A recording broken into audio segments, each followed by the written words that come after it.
So they maintain it. That's why I approve for other things.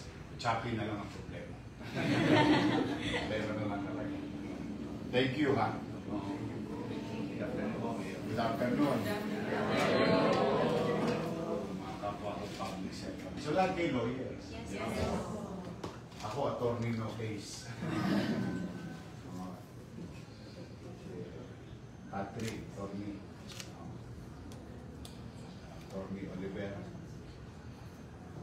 Attorney Ismail. Kayo yung kamusta kayo? Attorney ba tayo? Opo. Kamusta ba?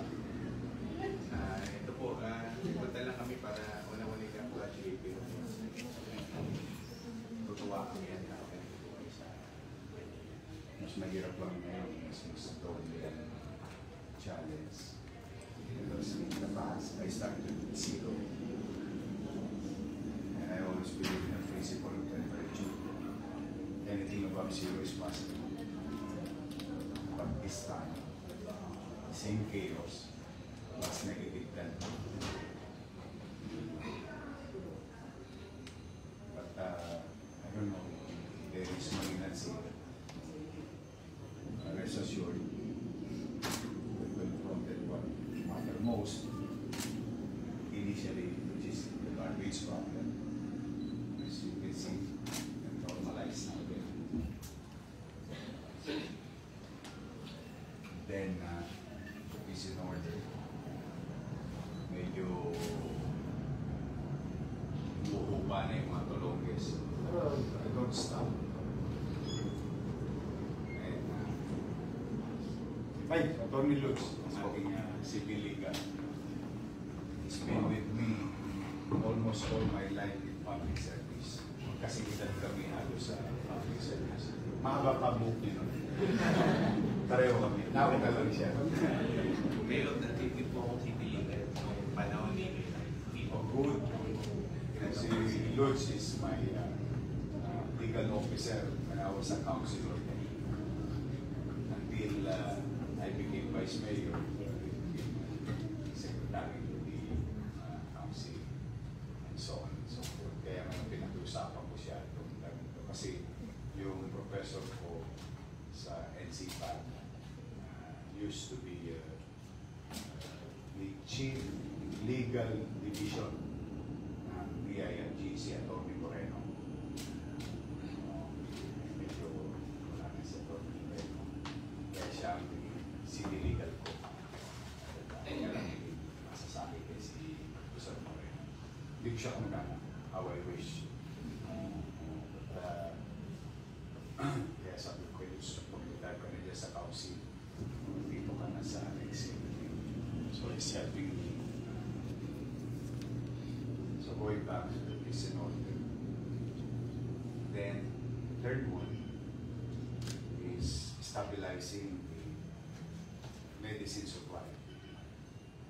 Kasi would you believe that kahit Eringilia, saka yung latex, gloves, it's really chaotic. Setting aside politics is very, very chaotic.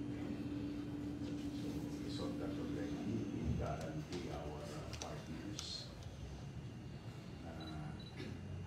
yung previous obligation, previous commercial obligation. Nakakalabi ko.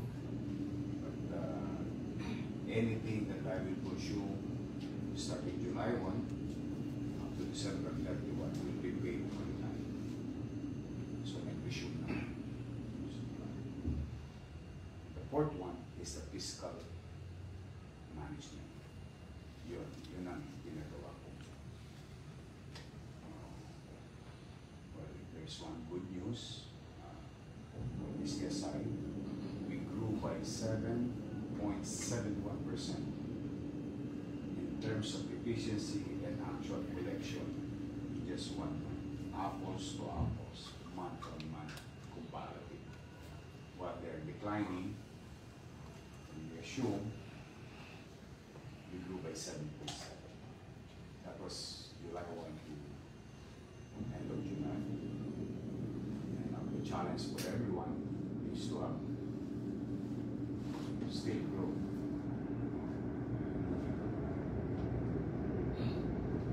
Puro abogado yung mga pinaglalagay ko naman sa mga mahilig ako sa lawyers. I mean, I'm no lawyer, so I wanted to be surrounded by lawyers. So far, okay naman. Tapos yung day-to-day na. Clean up, lagi, listen. Yung pitching ng pagbubugbyan, yung pampasarap. Pero other than that, the most important thing is the MBM, the minimum basic needs. Which is housing, education, healthcare, and jobs. Itong gobyernong ito, kung kayo taxpayer ng Manila, at least alam ninyo saan tutungo yung gobyerno. Sa mamumuhunan ng malaki.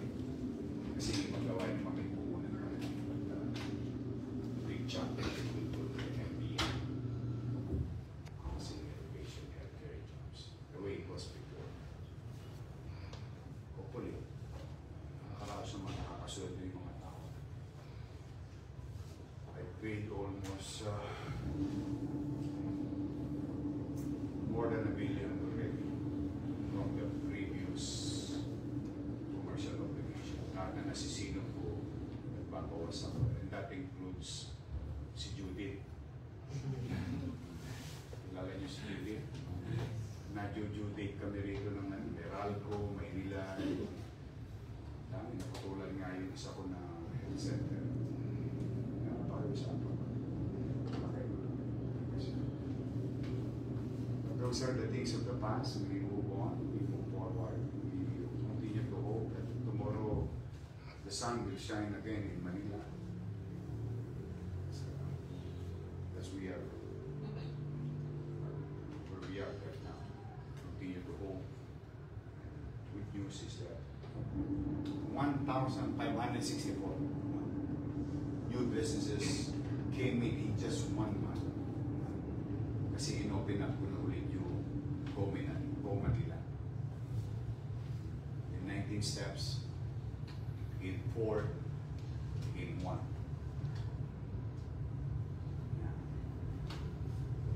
Susunod na yung end-to-end, the same thing with the business permit with the assessor's office. By September, our goal is end-to-end na rin. That you don't need to fall in line paying your bill. But for now, makikita mo for the first time in history, the assessor's office, kita mo ba? 1, 2, 3, 4, 5, 6, so on and so forth. Steps. And when you're about to pay, you go on the ground floor. Go to the office of treasury, you fall in line again. Pero tingnan nyo, may counter na sa assessor niya. Pababawasan na. May option ka na. Isa rito kung saan ka process. Tapos meron din naman. But later on, end-to-end na siya. Go online, type your PIN, which is property index number. Some details on it. Then you have an assessment. Then you pay. You'll be redirected. Payment gateway. You pay, plus you pay the convenience fee. Then the account walang flow sa payment gateway. Then nung dinidesign yun, una kong dinidesign namin, nagtatalo kami ng payment gateway. Sabi niya, sir, kailangan ma-secure muna namin yung cash. No. I will be charged criminally. I will be criminally liable because a delegated power cannot be redelegated. So the power to tax is only for the government.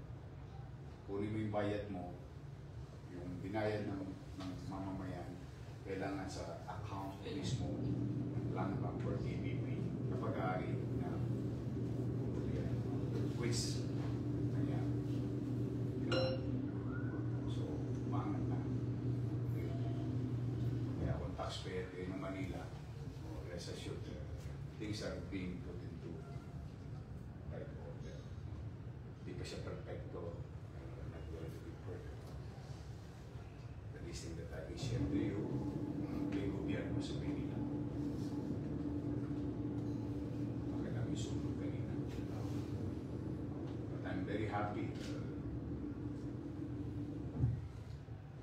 Fortunate enough, you study somewhere and learn these things, on how to manage these things efficiently. Less than 2 hours. Thanks to OCD, D&D, ginamit natin kanina yung black hole, yung black hole natin, asset of the Department of National Defense for water in the middle of the fire using helicopter. Plus of course the PFP and the fire. Kasi ang laki.